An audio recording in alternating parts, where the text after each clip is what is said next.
Direction में 230 metre लंबी रेलगाड़ी को 9 सेकंड में पार करती है। 230 मीटर लंबी रेलगाड़ी को, रेलगाड़ी की चाल ज्ञात करें। देखो अब यहां पर आपसे पूछा है, टाइम ना पूछ के स्पीड पूछा है। एक 220 मीटर लंबी रेलगाड़ी है, एक दूसरी रेलगाड़ी को पार करती है जो कि 230 मीटर लंबी है।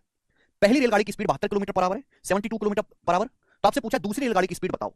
ठीक है भाई, दूसरी रेलगाड़ी को 9 सेकंड में पार किया जाता है। सेकंड रेलगाड़ी की चाल कितनी, तो मैंने मान लिया कि रेलगाड़ी की चाल है सेकंड की एस किलोमीटर पर आवर। आपको स्पीड निकालनी है। अगर दोनों ट्रेन अपोजिट डायरेक्शन में चलनी है, अपोजिट डायरेक्शन में, तो रिलेटिव स्पीड क्या आ जाएगा, 72 प्लस एस, ये किलोमीटर पर आवर में। दूसरी रेलगाड़ी की चाल को मैंने किलोमीटर पर आवर माना कि माना दूसरी रेलगाड़ी की चाल एस किलोमीटर पर आवर है। तो 220 मीटर लंबी रेलगाड़ी है, 72 की स्पीड से चल रही है, अपोजिट डायरेक्शन में एक ट्रेन आ रही है 230 मीटर लंबी, उसको 9 सेकंड में पार करती है रेलगाड़ी। सेकंड रेलगाड़ी की चाल आपको बतानी है, एस मैंने मान ली।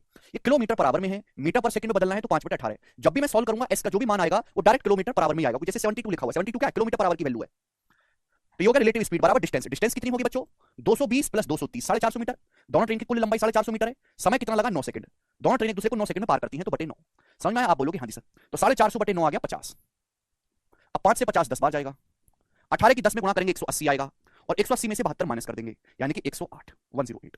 तो रेलगाड़ी की चाल आ जाएगी मेरे दोस्तों 108। दूसरी वाली की पहला ऑप्शन सवाल का आंसर है 108 किलोमीटर पर आवर। देखो हर एक लैंग्वेज